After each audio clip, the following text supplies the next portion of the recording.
Hamas, Israel మధ్య యుద్ధం కొనసాగుతుంది. ఉద్రిక్తతలైతే కొలిక్కి రావడం లేదు. ఇద్దరి మధ్య కూడా యుద్ధం అయితే తీవ్రతరం అవుతూనే ఉంది రోజురోజుకి. ఇప్పుడు 4 పాఠశాలల్ని లక్ష్యంగా చేసుకున్నటువంటి ఇజ్రాయెల్ దాడులు చేయడంతో అక్కడ 69 మంది పాలస్తీనియన్లయితే చనిపోయారు. అందులో 3 పాలస్తీన్ జర్నలిస్టులు కూడా చనిపోయారు.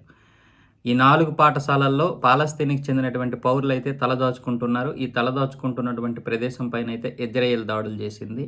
అంటే ఒప్పందాలకి విరుద్ధంగా చేస్తున్నటువంటి పరిస్థితుల వల్లే దాడులు చేశామని ఇజ్రాయెల్ అయితే చెబుతుంది. అయితే ఇప్పుడు ట్రంప్ అలాగే నెతన్యాహు ఇద్దరు కూడా చర్చలు చేస్తున్నారు. నేను గనక అధికారంలోకి వస్తే ఇటు ఇజ్రాయెల్ హమాస్ యుద్ధంతో పాటు అటు రష్యా ఉక్రెయిన్ యుద్ధాన్ని కూడా ఆపుతానన్నటువంటి ట్రంప్ మాటలు ఇప్పుడు మళ్ళీ తెరపైకి వచ్చాయి.